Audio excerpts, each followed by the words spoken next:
Terlihat warga desa sedang menelusuri rel kereta api menuju rumahnya. Di antara mereka ada dua saudara bernama Jun Jo Kyung dan kakaknya bernama Bo Kyung. Mereka terus menelusuri rel itu hingga memasuki terowongan. Mereka tinggal di desa yang sangatlah pelosok, di mana hanya dilintasi oleh rel kereta api. Namun, sayangnya di desa itu tidak ada stasiun pemberhentian. Para penduduk keluar masuk desa hanya mengikuti rel dan selalu bertaruh nyawa saat melewati sungai ataupun terowongan. Di mana jika kereta api melintas, mereka semua harus bergegas menuju sisi rel yang hanya cukup beberapa orang. Jika terlambat, maka wassalam atau jatuh ke dalam sungai. 6 tahun berlalu, Jun Jo Kyung kini sudah masuk SMA. Terlihat dirinya menulis surat ke-54 untuk presiden. Isi surat itu hanyalah permintaan untuk dibangun stasiun pemberhentian kereta api di desanya. Kemudian Jun pergi bersama kakaknya bernama Bo Kyung menelusuri rel kereta api di pagi buta. Ayah mereka adalah seorang masinis yang jarang bertemu. Jun dan kakaknya menuju ke stasiun terdekat di mana harus melewati rel yang melintasi 3 terowongan dan 3 jembatan. Warga bisa menghindari kereta api penumpang karena bergerak sesuai jadwal. Namun tidak dengan kereta api barang. Jun dan Bo Kyung telah sampai di stasiun dan melanjutkan perjalanan dengan kereta api, di mana hari itu adalah hari pertama Jun masuk SMA. Masinis kereta api itu adalah ayah Jun, namun mereka tidak saling tegur sapa. Di dalam kereta api terlihat rekan kerja ayahnya memberikan sedikit angpau, di mana hari itu adalah pertama kalinya Jun masuk SMA. Singkat cerita, Jun kemudian melanjutkan perjalanannya menggunakan sepeda menuju sekolah. Namun di hari pertamanya itu terlihat Jun terlambat. Dan hal itu membuat semua murid baru melihatnya.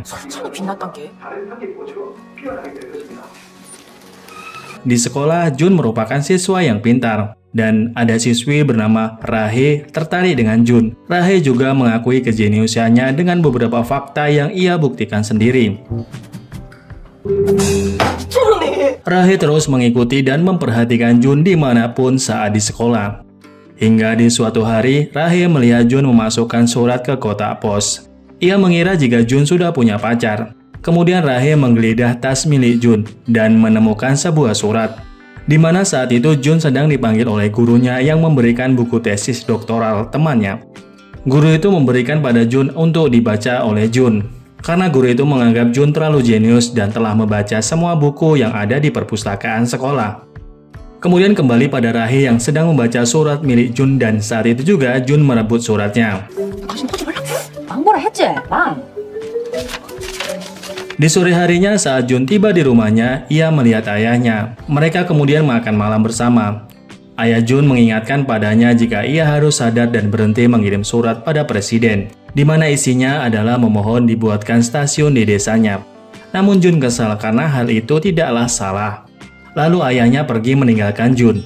Keesokan paginya terlihat Rahe meminta maaf pada Jun karena sebelumnya telah menggeledah tas miliknya. Namun Jun mengabaikannya, hingga Rahe mengatakan akan membantu menulis surat dengan ejaan yang baik dan benar untuk presiden. Karena surat yang ditulis Jun berantakan. Rahe juga mengatakan jika ayahnya adalah salah satu anggota DPR. Kemudian Rahe meninggalkan Jun, dan Jun sedikit tertarik dengan ucapan Rahe sebelumnya. Singkat cerita, Rahe pun mengajarkan ejaan yang benar pada Jun. Namun Rahe sedikit memanfaatkan kesempatan itu agar bisa bersama Jun. Hingga Jun menyadari hal itu dan tetap dingin dengan Rahe. Jun mulai menulis surat dengan ejaan dan bahasa yang telah diajarkan oleh Rahe. Setelah itu, Rahe mulai merevisi beberapa kata yang salah. Kemudian mereka memasukkan surat itu ke kotak pos. Setelahnya, Rahe mengajak Jun untuk membeli es krim. Namun ia menolak karena harus membantu warga desa untuk menyeberangi terowongan dan jembatan yang sangat berbahaya. Hingga Rahe menyarankan Jun untuk membuat sinyal di terowongan jika kereta api akan melintas. Tanpa membuang waktu, setibanya di rumah, Jun pun membuat sinyal sederhana dan keesokan paginya Jun langsung mengedukasi warga desanya dan mempraktekannya. Di malam hari terlihat Jun mulai mengulik tesis doktoral yang pernah dipinjamkan oleh gurunya. Di mana keesokan paginya ia menyerahkan hasil itu pada gurunya. Guru itu sangat kagum dengan hasilnya, hingga kemudian guru itu memberikan lebih banyak tesis pada Jun. Di suatu hari terlihat Jun dan Rahe sedang berada di perpustakaan, di mana Jun sangat fokus membaca, sedangkan Rahe hanya terus menggoda Jun yang sedang fokus belajar. Kemudian Rahe mengajak Jun untuk melanjutkan kuliah di Seoul, namun Jun hanya mengabaikan ajakan Rahe. Pada saat akan pulang, terlihat Rahe memberikan banyak buku novel untuk dibaca Jun di rumahnya. Kemudian di malam harinya terlihat Jun mulai membaca novel yang diberikan oleh Rahe secara diam-diam. Namun pada akhirnya Bo Kyung mengetahui dan Jun tidak mengakuinya. Hingga kakaknya mengatakan jika ia sangat senang jika adiknya tumbuh besar dan memiliki pacar. Kakaknya bahkan memberikan beberapa tips untuk berkencan dengan Rahe. Hari itu terlihat Rahe dan Jun mulai berkencan, di mana Jun terlihat canggung. Namun setelahnya Jun mulai terbiasa. Mereka berdua makan, bermain, pergi ke perpustakaan dan jalan-jalan. Pada saat sekolah, Rahe mulai gelisah karena tidak ada balasan dari surat-surat yang mereka kirim pada presiden. Hingga kemudian Rahe menyarankan untuk membuat stasiun sendiri. Namun Jun menolaknya karena hal itu tidaklah mungkin. Lalu kemudian Rahe menyarankan jika Jun harus terkenal dan masuk TV agar presiden mengenalnya. Hingga Rahe meminta agar Jun mengikuti kompetisi matematika, di mana pemenangnya nanti akan mendapatkan penghargaan dari presiden di Seoul. Dan akhirnya Jun berhasil memenangkan kompetisi itu, kemudian mendapatkan penghargaan presiden, namun di kota Donghae. Sedangkan yang pergi ke Seoul diwakilkan oleh pengawas pendidikan sekolahnya. Hal itu membuat Rahe dan Jun sangat kecewa. Kemudian Rahe mengajak Jun untuk ke Seoul menemui presiden, walaupun nantinya akan ditolak. Namun saat di dalam bus, Jun mabuk perjalanan dan mereka pun berhenti. Mereka membatalkan kepergiannya ke Seoul. Keesokan harinya Rahe mengajak Jun menonton film. Namun Jun sangat terkejut ketika Rahe mengajak nonton di rumahnya. Dengan perasaan sungkan, Jun memasuki rumah Rahe di mana orang tuanya sedang tidak di rumah. Keesokan paginya di sekolah, terlihat Jun memandangi meja Rahe yang kosong. Hingga salah satu teman Rahe memberitahu jika Jun dipanggil ke ruang kepala sekolah. Sesampai di ruangan kepala sekolah, Jun terkejut karena terlihat Rahe yang sudah terlebih dahulu di ruangan itu bersama ayahnya, di mana ayah Rahe akan memindahkan anaknya sekolah ke Seoul dan mengajak Jun dengan biaya ditanggung oleh ayah Rahe.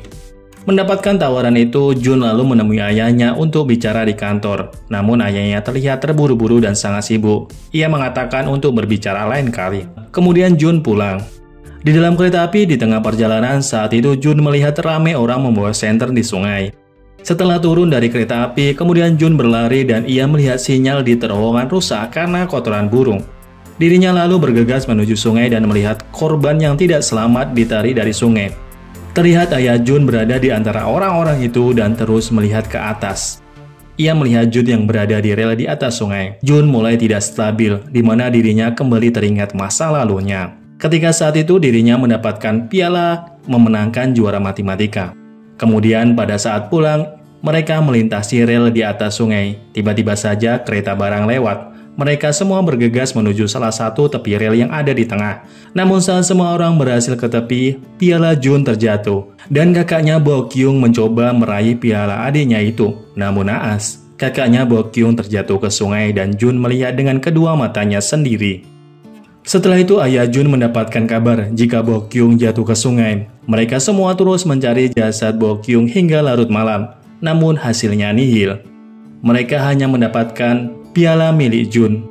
Jun kecil dan ayahnya terus menunggu Bo Kyung muncul ke permukaan. Hingga akhirnya Jun lelah dan ayahnya menggendongnya untuk pulang. Lalu setelah kejadian itu, ayah Jun mengajukan pengunduran diri.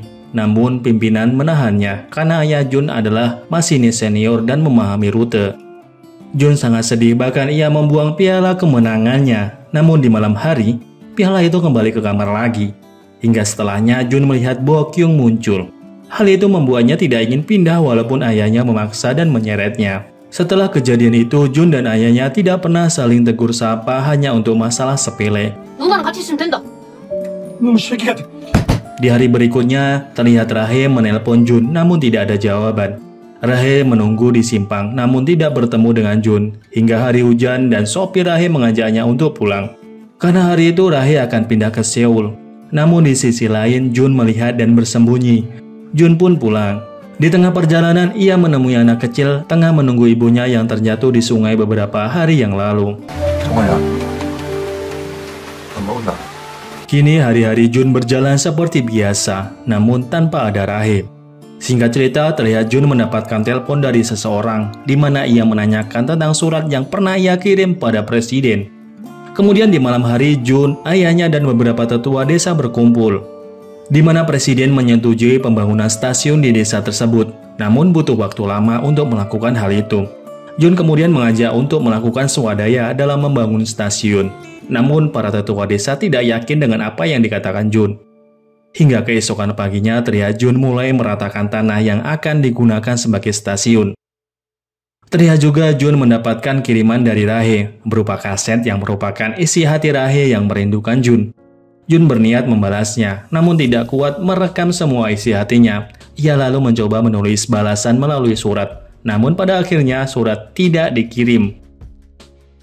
Setiap hari libur, Jun menggali tanah untuk stasiun sendiri. Lalu terlihat salah satu warga datang untuk membantu.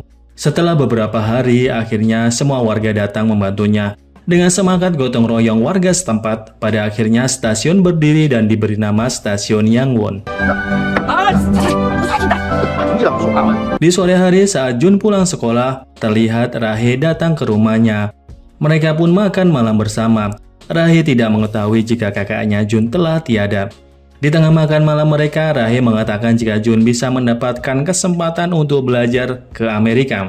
Namun Jun terus mengabaikan, karena dirinya tidak ingin menyakiti kakaknya Bokyung dan tidak ingin meninggalkannya. Setelah itu mereka merayakan ulang tahun Jun dan sesaat kemudian Jun mengantarkan Rahe untuk pulang, di mana sebelumnya dirinya akan menginap. Di pagi hari, Jun dan semua warga desa berkumpul di stasiun Yangwon. Mereka mengharapkan kereta api berhenti, dan ketika berhenti saat itulah seluruh warga akan meresmikan stasiun Yangwon. Sementara kereta melaju dengan masinis ayah Jun, namun kereta api hanya melewati stasiun Yangwon begitu saja. Seluruh warga sangat kecewa akan hal itu. Hingga setelahnya ayah Jun diberitahu rekannya jika seluruh warga desa sangat marah dengannya. Hingga kemudian ayah Jun diperlihatkan sebuah artikel di mana Jun terpampang di dalamnya. Ia lalu menelpon redaksi majalah itu dan meminta untuk mengganti bagian majalah itu, di mana ibu dan kakak Jun meninggal karena Jun.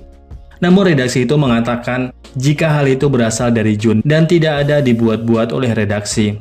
Di sisi lain terlihat Jun merasa gagal tengah duduk di stasiun Yangwon.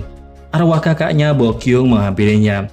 Hingga Jun mengatakan jika ia bertekad membuat stasiun itu karena ingin ayahnya bangga dan memaafkannya. Jun merasa ayahnya tidak pernah melihat dirinya karena dirinya lah yang mengakibatkan ibunya meninggal saat melahirkannya. Dan Bokyung juga meninggal saat bersama dirinya. Lalu terlihat di kantor ayahnya juga mendengar cerita yang sama dari tim redaksi, yaitu alasan kenapa Jun berjuang membuat stasiun di desanya. Ayahnya Jun merasa bersalah dan ia terdiam cukup lama. Lalu kemudian terlihat guru matematika Jun menghampirinya untuk meminta izin. Ia akan membawa Jun ke Seoul untuk mengikuti ujian beasiswa ke Amerika. Dan harus tiba di Seoul sebelum jam 9. Kemudian ayah Jun yang saat itu tengah bertugas berhenti di stasiun Yangwon untuk pertama kalinya selama 10 menit. Kereta pun berhenti, ayah Jun lalu berlari membangunkan Jun. Singkat cerita mereka pun berangkat. Setiba di stasiun berikutnya Jun melanjutkan dengan mobil bersama guru matematika. Namun saat itu ayah Jun ingin mengantarkannya. Pada akhirnya Jun menuju Seoul bersama ayahnya. Setelah tiba di tempat tujuan, Jun hampir terlambat, namun ayahnya berhasil menahannya. Jun berhasil mengikuti ujian. Ujian telah selesai. Kini Jun melewati hari-hari seperti biasa, sembari menunggu hasil ujiannya. Terlihat ayah Jun juga gelisah menanti hasil ujian Jun. Hingga kemudian datang surat unjuk Jun. Saat itu ayahnya yang menerima, namun tidak membukanya. Ia meletakkan surat itu di kamar Jun. Setelah Jun pulang, tidak lama Jun menangis. Ayahnya pun menghampiri dan mengatakan jika tidak berhasil tidak apa-apa, karena lelaki tidak boleh lemah. Namun saat itu ternyata Jun mendapatkan peringkat pertama di Korea. Dan saat itu juga ayahnya berlari keliling kampung memberitahu hasilnya ke semua warga, di mana Jun mendapatkan peringkat pertama di Korea dan akan terbang ke Amerika gratis. Di malam harinya mereka makan bersama. Terlihat ayah Jun mengajari Jun cara minum. Setelahnya mereka saling bercerita. Di saat itu ayahnya menceritakan alasan kenapa ia tidak pernah berani menatap Jun selama ini, di mana ia sangat bersalah atas meninggalnya ibu Jun dan juga kakaknya Bo Kyung. Ayah Jun selalu mementingkan pekerjaannya. Ia juga menyesal tidak hadir di acara kompetisi matematika yang saat itu dimenangkan oleh putranya. Jun yang mendengar hal itu menangis, begitu juga arwah Bo Kyung. Pagi harinya stasiun Yangwon resmi dibuka. Seluruh warga desa foto bersama. Setelahnya Jun pergi meraih mimpi untuk melanjutkan pendidikan ke Amerika. Di dalam kereta, Jun sangat sedih karena harus berpisah dengan arwah kakaknya, Bo Kyung. Itu artinya dirinya tidak akan pernah melihat Bo Kyung saat di Amerika. Singkat waktu, Jun telah tiba di bandara. Sebelum check-in ke bandara, Jun menghubungi Rahe, namun tidak ada jawaban. Dengan berat hati, ia pun segera check-in. Namun setelah itu terlihat Rahe mengejarnya dan mereka berpelukan. Film pun berakhir. Terima kasih sudah menonton. See you!